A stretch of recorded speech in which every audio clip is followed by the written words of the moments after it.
ئێرە ڕادیۆ دەنگی گەلە.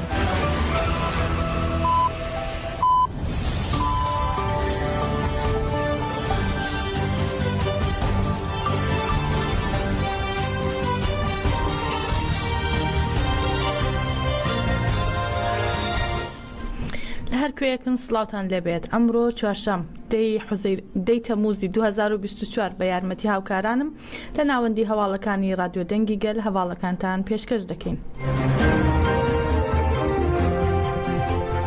بیسەرانی هێژە دەستپێکی ئەم گەشتەی هەواڵەکانمان بە هەواڵێکی بەپەلە دەست پێ دەکەین. هاوڵاتیانی ئامێدێ و شیلاتزێ دژی داگیرکەران خۆپیشاندانیان دەست پێ کرد. دژی داگیرکەرانی دەوڵەتی تورک کەمێک پێش ئێستا دانیشتوانی سنووری ئامێدێ و شیلاتزێ لە سنووری دوهۆک خۆپیشاندانیان دەست پێ کرد و لە ئێستاشدا ڕێگای سەرەکی نێوان دێرەلووک و ئامێدیان داخستووە و داوای ڕاوەستاندنی داگیرکاریەکان دەکەن. دژی داگیرکاریەکانی دەوڵەتی تورک بەپێی سەرچاوەکانی ناوچەکە لە ئێستادا خۆپیشاندەران ڕێگای سەرەکی نێوان دێرەلووک و ئامێدیان داخستووە و داوای ڕاوەستانی داگیرکارەکان دەکەن. هەروەها بەشداربووانی خۆپیشاندانەکە داوا دەکەن کە تۆپباران و بوردومانە بەردەوامەکانی دەوڵەتی تورک بۆ سەر باشووری کوردستان بوەستێنرێت. شایانی باسە ڕۆژانە دەیان جار دەوڵەتی داگیرکەری تورک بوردومانی ناوچە نیشتەجێ بووە جیاوازەکانی باشووری کوردستان دەکەن و هاوڵاتیانی مەدەنی بە ئامانج دەگرن. تا ئێستاش دە هاوڵاتی مەدەنی شەهید و چواری دیکەش بریندار بوون. بەپێی ئامارێکی تیمی کوردستانی عێراق CPT لە سەرەتای ئەم ساڵەوە دەوڵەتی داگیرکەری تورک 1078 جار بوردومانی باشووری کوردستانی کردووە و بەهۆیەوە زیاتر لە 20,000 دۆنم زەوی سوتاوە.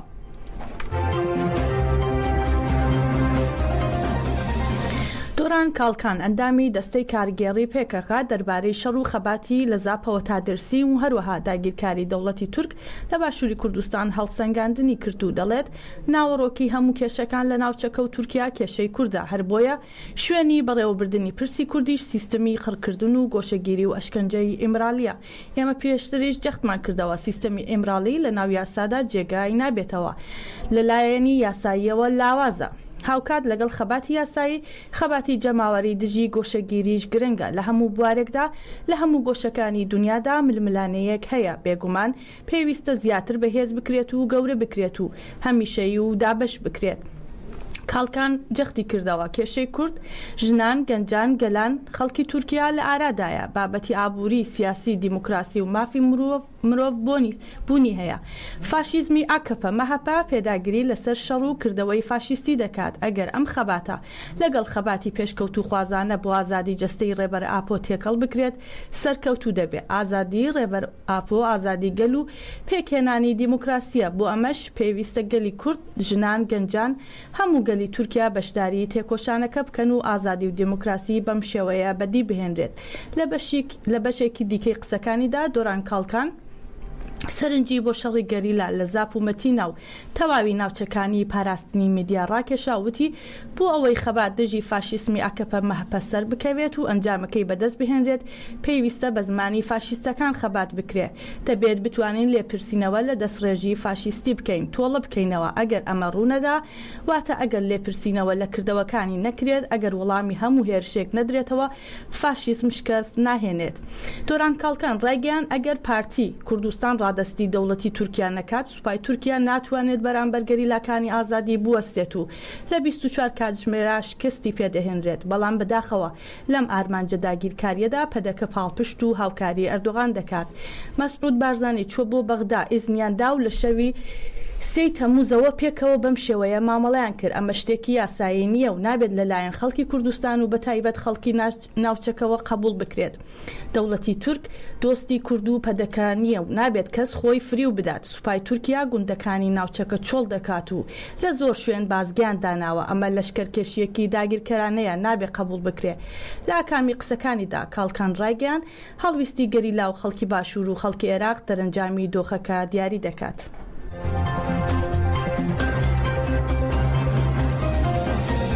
ناوەندی چاپەمەنی و ڕاگەیاندنی هەپەگە سەبارەت بە شەیدبوونی هەواڵی گەریلا شۆڕژ زێوەکی ڕایگەیان شۆڕژ زێوەکی لە 11 تشرینی دومی 2023 لەسەر حەل لە ئەنجامی خیانەتی کەسێک شەهید بووە. ئەو کەسێک بووەتە هۆکاری شەهیدبوونی هاوڕێمان گیرا و لێپێچینەوەی لێکرا و تۆڵی لێسەندرایەوە. هاوڕێمان شۆڕش بۆ دۆزی ئازادی وڵاتەکەمان و گەلەکەمان بووە بە شۆڕشگێڕ و لەو ڕێگەیەدا بێت و دڵی هەنگاوی ناو بووە بە جەنگاوەر. شۆڕش ڕۆڵەیەکی قارەمانی کورد بوو کە لە کاروباری گەنجانی شۆڕشگێڕی و وڵات پارێز تا سەر هەڵدانەکان و لەوێشەوە تا چیاکانی کوردستان درێژەی بە تێکۆشاندا. هاوڕێمان شۆڕش کە ئەوێنی ئازادی خۆی لە چیاکان نەخشان شوێن هێنانەدی خەونەکانی کەوت. هونەری جەنگاوەری ئاپۆیی لە کەسایەتی خۆیدا جێگیر کرد و بووە جەنگاوەری جێگەی ڕێز. هەروەها هەپەگە جەخت دەکاتەوە هاوڕێمان شۆڕش بە خۆشەویستی بۆ گەل و وڵاتەکەی بە دڵسۆزی بۆ ئامانج و هاوڕێتی خۆی هەروەها بە ئازایەتی و شۆڕشگێڕی نمونەی خۆی بەردەوام دەبێتە ڕێنیشاندەر بۆ هاوڕێیانی. هەپەگە جەخت دەکاتەوە بۆ سەرخستنی دۆزی ئازادی گەلەکەمان بە شێوەیەکی بڕوا بە خۆیانە هەنگاوی دەنا. بەڵێن دەدەین کە ئامانجەکانی هاوڕێمان شۆڕش بگەیەنینە سەرکەوتن سەرخۆشی لە بنەماڵی بەڕێزی و عەشیرەتی وڵات پارێزی زیوەکەی و سەرجەمگەلی وڵات پارێزی کوردستان دەکەین. زانیاری لەبارەی ناسنامەی هاوڕێمان شۆڕش زێوەکی بەم جۆرەیە. ناسناو شۆڕش زێوەکی ناو و پاشناوی سەرجان ئەرکۆڵ شوێنی لە دایکبوونی لەوانەیە کاتی شەهیدبوونی 11 تشرینی دومی 2023 لە سەرحەد شەهید کراوە. ناوێ من شۆڕش زێڤکی ناوێ ڕاست سەرجان ئەرقۆڵ وانێ هاتم دنێ ji malbatekê mala Parêz têm malbat di derdor de tê nasîn yanî di nav derdorê em bêjin civakî de cihêkolê dimîne tê nasîn yanî malbatek aliyê xwe wala Parêzî heye yanî çar xuşk û biran e di xurt dijin yanî ji bo malbatê tiştek ku bêjin viya ye malbatek bi vê rengî yanî dîsa girêdayê tevlîbûyîna me sala 2016 li Wanê tevlîbûn وەکی دی ji bo hatnameya vê derê ya perwerdê li ser xwastekî xwe em hatin yanî demekî ku em tê dene pêvajiyekî wisa stratejîk e yanî esas daxwaza min ya ji vê perwerdê ve hevdeh parmaja min ya ji vê perwerdê ev e dîsa gêdayê jiyana gêla yanî jiyana gêla ji bo min çin îfade dike tabi yanî wek jiyana gêla serê xwe jiyanî wisa nasnameyek e ji bo min yanî çawa ku ji bo ferdekê nû tê dinyayê nasnameyek nû digire jiyana gêla jî heman demê de ji bo min nasnameyek nû îfade dike tabi di nav vê de em bêjin beşên xwe ku rastî ji mirov pê serbilindî jiyan bike heye yanî. میدیا عێراقیەکان لەبارەی سوێن خواردنی ڕاکان جەبوری پارێزگاری بە وەکالەتی کەرکووک و بەفەرمی بوون بە ئەندامی ئەنجومەنی پارێزگاکە زانیاری نوێ دەخەنە ڕوو. میدیاکان بڵاویان کردەوە ڕاکان جەبوری پارێزگای بە وەکالەتی کەرکووک کە دادگای شارەکە لە دادگای شارەکە سوێندی یاسایی خوارد. ئاماژە بەوەش کراوە لە ئێستادا ڕاکان جەبوری لە پۆستی پارێزگاری کەرکووک نەماوە سبەینێ وەک بە تەمەنترین ئەندامی ئەنجومەنی پارێزگای کەرکووک سەرۆکایەتی کۆبوونەوەی ئەنجومەنی شارەکەی دەکات. پێشتر سەبا حەبیب ئەندامی پەرلەمانی عێراق لە فراکسیۆنی یەنەکە لەبارەی پۆستی پارێزگاری کەرکووکەوە بە میدیاکانی وتبوو لە دوای یەکەمین کۆبوونەوەی ئەنجومەنی پارێزگای کەرکووک پارێزگارێک بۆ شارەکە هەڵدەبژێردرێت و پۆستی پارێزگاری کەرکووک بۆ یەنەکە یەکلا بووەتەوە و کاندیدیش بۆ پۆستەکە دیاری کراوە. دوێنێ لایەنە براوەکانی کەرکووک لەگەڵ سوودانی لە بەغدا کۆبوونەوە بڕیاردرا سبەینێ یەکەم دانیشتنی ئەنجومەنی کەرکووک ئەنجام بدرێت. تا ئێستاش ناوەڕۆکی ڕێککەوتنی لایەنەکان ئاشکرا نەکراوە. جێئاماژەیە جەبوری پێشتر جێگیری پارێزگای کەرکووک بوو لە ساڵی 2007ەوە بە وەکالەت پۆستی پارێزگاری کەرکووکی بەڕێوە دەبات. لە هەڵبژاردننی ساڵی 2021 پارلەمانی عێراقدا لە بازنەی سێی کەرکووک سەرکەوتنی بۆ پارلەمانی عێراق بەدەستهێنا بەڵام نەچوە پارلەمانەوە بۆ بەرژەوەندی بربژێرێکی دیکە بە ناو وەسفی عاسی کشایەوە و بەردەوامبوونی لە پۆستی پارێزگای کەرکووک ڕاگەیاند.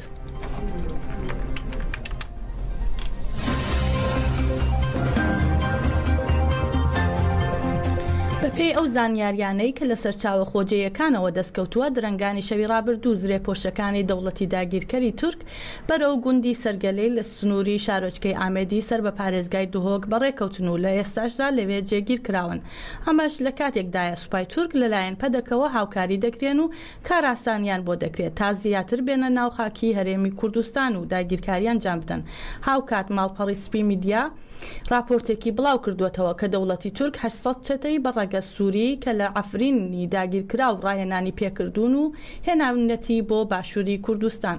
ئەوەش لە کاتێکدایە سوپای تورک بەردەوامە لە دەستڕێژیەکانی بۆ سەرخاکی عێراق لە کاتێکدا بێدەنگی حکوومەتی عێراق بەرپرسیاری بەرفراوان لەسەر هەڵویستی فەرمی بەغدا لەسەر ئەم هێرشە ئاشکرایانە دەوروژێنێت. جێگای ئاماژەیە لەگەڵ بەرپەرەسەندنی داگیرکاریەکانی دەوڵەتی تورک پانگەوازەکان بۆ کاردانەوەی بەپەلە لەلایەن حکوومەتی هەرێم و عێراقەوە زیاتر دەبن.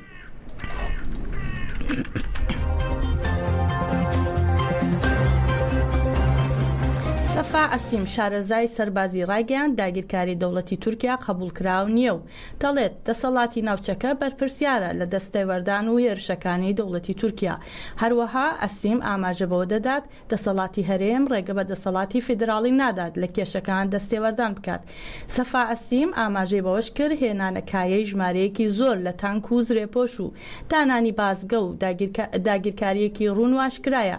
ئەمەش جێگەی قبولکردن نییە. پێویستە هەردوو حکوومەتی هەرێم و کوردستان هەرێم و عێراق بەپەلە هەنگاو بۆ ڕاگررتنی ئەو هێرش و پێشلکاریانە بنێن. سەفا ئەسیم پسپۆڕی سەربازی سەرنجی بۆ گوندانە ڕاکێشا کە چۆڵ دەکرێن و وتی دەوڵەتی تورک وەک ساڵانی 92 کە لە ناوچەی باشوور گوندەکانی چۆڵ دەکرد و خەڵکی دەسووداند و ناچاری دەکردن کۆچ بکەن لە خاکی عێراقدا هەمان سیاست پەیڕەو دەکا. پێویستە خەڵکی عێراق ئەو کارانە قبول نەکەن و هەڵویستێکی بەپەلە و کاریگەر نیشان بدەن.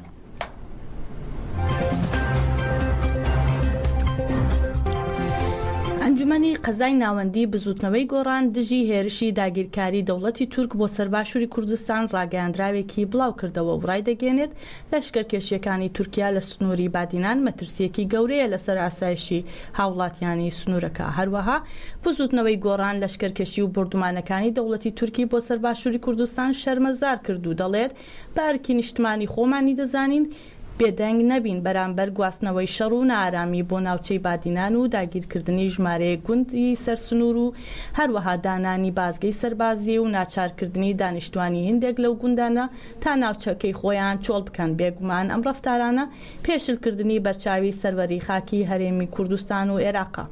لە درێژەی ڕاگەیاندراوەکەدا هاتووە بۆمبارانکردن و داگیرکاری و لەشکرکێشی سەربازی و پێشلکردنی سەروەری خاکی هەرێمی کوردستان توندوتیژی زیاتر بەرهەم دەهێنێت و دەبێتە مایەی نائارامی و تێکچوونی ئاسایشی ناوچەکە. هەروەها بزوتنەوەی گۆڕان جەخت دەکاتەوە چەند نیگەرانین بەرامبەر پێشلکاری و داگیرکاری و لەشکرکێشی سەربازەکانی دەوڵەتی تورکیا ئەوەندەش نیگەرانین لە بێدەنگی دامەزراوە فەرمیەکانی هەرێمی کوردستان و عێراق لە بەرامبەر ئەو دەستڕێژیانەدا.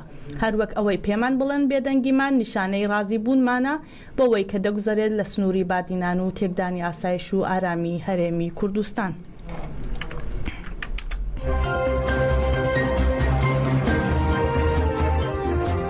دەوڵەتی داگیرکەری تورک بە شەو و ڕۆژ ناوچە جیاوازەکانی کوردستان بردومان دەکات و ڕەز و باخ و ماڵی هاوڵاتیان و ژینگەی کوردستان تاڵان و وێران دەکات.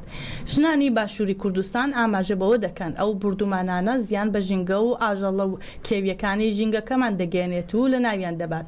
ئەمە لە کاتێکدایە بە پێی راپۆرتێکی تیمی کوردستانی CPT لە سەرەتای ئەم ساڵەوە تا کۆتایی مانگی حوزەیران دەوڵەتی تورک 1076 هێرش و بردومانی بۆ سەر باشووری کوردستان ئەنجام داوە و زیانێکی زۆری گیانی و مادی و ژینگەی لێکەوتووەتەوە.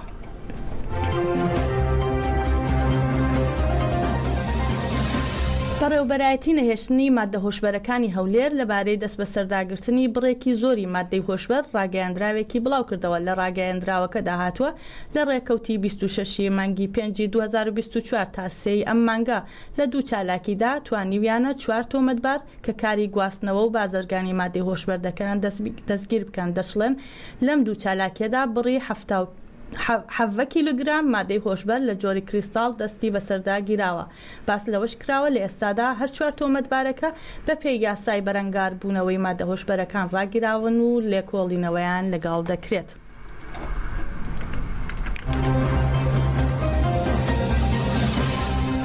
ئەنجومەنی باڵای دادوەری عێراق ڕایگەیاند دادگای تاوانەکانی کەرخ سزای لە سێدارەدانی بەسەر هاوسەری ئەبوبەکر بەغدادی سەرۆکی پێشووی ڕێکخراوەی داعش سەپاندووە. لەم بارەیەوە ئەنجومەنی دادوەری دادگای تاوانەکانی کەرخ سەبارەت بە سەپاندنی سزای لە سێدارەدان بەسەر هاوژینی ئەبوبەکر بەغدادی ڕاگەیاندراوێکی بڵاو کردەوە و تێیدا هاتووە ئەمڕۆ دادگاکەمان بە پێی مادەی 4 تێرۆر و یاسایی ژمارە 13 ساڵی 2005 سزای لە سێدارەدانی بۆ هاوژینی سەرۆکی پێشووی داعش دەرکرد. ئاماژە بەوەش کراوە ئەو کەسە ژنانی یزدی لە ماڵەکەی خۆیدا لە ڕۆژاوای نینەوە دەست بەسەر کردووە. ئەسما کە هاوسەری یەکەمی بەغدادی بوو لە ساڵی 2018 لەلایەن دەسەڵاتدارانی تورکیاوە لە پارێزگای هاتای هاوسنووری سووریا دەستگیر کرا، بەڵام تا مانگی تشرینی دووەمی ساڵی 2019 دەستگیرکردنەکەیان ڕانەگەیاندرا.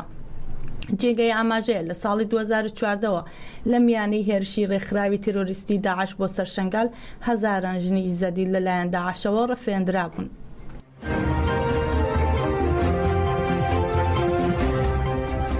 کۆڤاری ستێرکی گەنجان لە ژمارەی 254 خۆیدا دیدگای نوێی پێشکەشی گەنجان دەکات. لەم ژمارەیەدا کۆکراوەیەک لە کتێبی چۆن بژینی ڕێبەری گەلی کورد عەبدوڵڵا ئۆجەلان دەخوێنرێتەوە. هەروەها چەند دیدگایەک دەربارەی گەنجان و ژنانی گەنج لە ئامادەکردنی کۆردیناسیۆنی ڕێکخراوەکانی گەنجانی ئەوروپا، تەفگەری گەنجانی شۆڕشگیر چەجەشە و هەروەها ژنانی گەنجی شۆڕشگێر تێکۆژین لە گۆڤارەکەدا جێدەگرن. لە گۆڤارەکەدا نرخاندنەکانی ئەندامی کۆمیتەی بەڕێوەبەری پێکەکە دۆران کاڵکان دەربارەی پێورەکانی جەنگاوەران یاپۆیی بە ڕۆژووی مردنی مەزنی 14 تەمموز دەرکەوتو. ئەو میراتەی کە ئەستێرەی سووری گەنجێتی عەلی چیچەک بۆ گەنجانی جێهێشت دەخوێنرێتەوە. لە بەشی یادکردنەوەی گۆڤارەکەدا نووسینی هاوڕێی یەکێک لە فەرماندە ئەفسانەیەکانی گەنجان شەهید باران ماوە دەبینرێت. لە نووسینەکەدا دەست نیشانکراوە شەهید باران ماوە لە تێکۆشانی ئازادی بووەتە سەرچاوی ئیلهامی گەنجان، ڕۆحی شۆڕشگێڕی و بەشداریەکانی میراتێکی گرنگە بۆ گەنجانی کوردستان.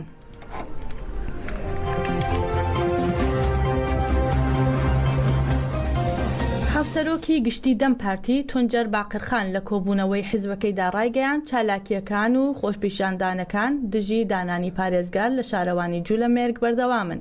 ئێمە هۆشداری لە دانانی قەیوم دەدەین، دەبێ واز لەم بیرۆکەیە بهێنرێت. ئەگەر بوێری و هێز هەیە سندوقەکان دابنێ، ئێمە هەمیشە بۆ ئەمە ئامادەین.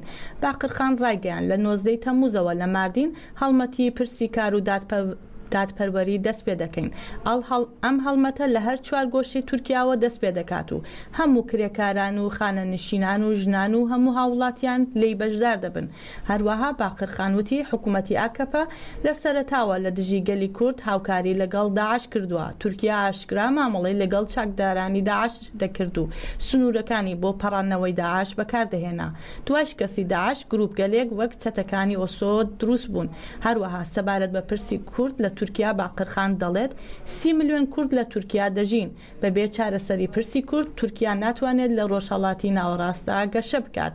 باقرخان داوای لە جەهەپە کرد نەکەوێتە دەستەی ئاکەپە مەهەپەوە و وتی هاوکات دیدار لەگەڵ بەشار ئەسەد دەکرێت، دەبێت دیدار لەگەڵ گەلی کورد و لایەنە کوردیەکانیش بکرێت. چارەسەری کێشەکان دان پێدان بە ئیرادەی گەلی کووردە، بۆیە لەم دۆخەدا پێویستە دیدار لەگەڵ بەڕێز ئۆجەلان بکرێت.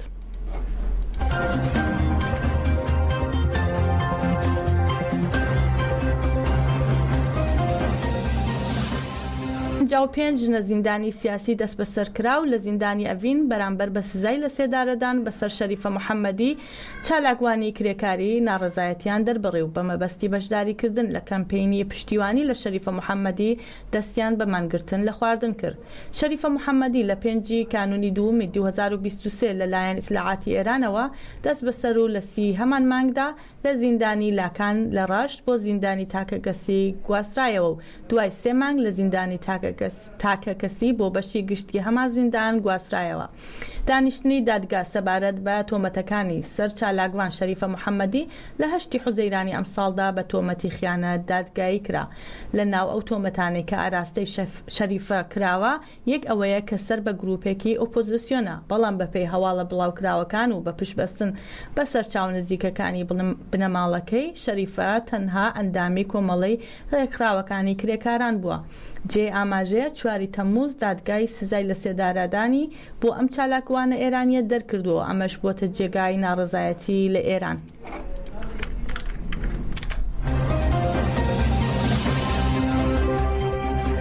بەرپرسی پۆلیسی ڕێگاوبانی پارێزگای سنەڕایگەیان لە سەرەتای ئەمساڵەوە تا کومانگی تەمموز ڕووداوەکانی هاتوچوو لە پارێزگای سنە بە ڕێژەی 7% زیادی کردووە. عیسا گەوهەری بەرپرسی پۆلیسی ڕێگاوبانی پارێزگای سنەڕایگەیان لە 3 ساڵی ڕابردوودا زیاتر لە 1100 ڕوودا و لە پارێزگەکە تۆمارکراون. کەسی لە 100یان پەیوەندیان بە خراپی ڕێگاوبانەکان و 70% پەیوەندیان بە کەمترخەمی شۆفیران و خراپی کوالیتی ئۆتۆمۆبیلەکانەوە هەیە. بەرپرسی پۆلیسی ڕێگاوبانی پارێزگای سنە ئاماژەی بەوەش کردووە زۆرترین ڕوودا و لەسەر ڕێگاکانی بیجار دیواندەڕە و دەوروبەری زەنجان ڕوودەدەن. لە پلاندایە کامێرای چاودێڕی لەو ناوچەیە دابنرێت. ئەمەش لە کاتێکدایە بە گوێرەی ئامارەکانی هاتوچووی ئێران تەنیا لە ساڵی 2023 لە ئێران 10,000 کەس بەهۆی ڕووداوەکانی هاتوچوو گیانیان لەدەستداوە، 7,000یان لە ڕێگەزی نێر و 3,000یان لە ڕێگەزی مێبوون. بەکارهێنانی موبایل، ماندوویەتی و خەواڵەوەی شۆفیران، خراپی ڕێگاوبانەکان و خراپی کوالیتی ئۆتۆمۆبیلەکان بە هۆکاری سەرەکی ڕووداوەکانی هاتوچوو لە ئێران دادەنرێن.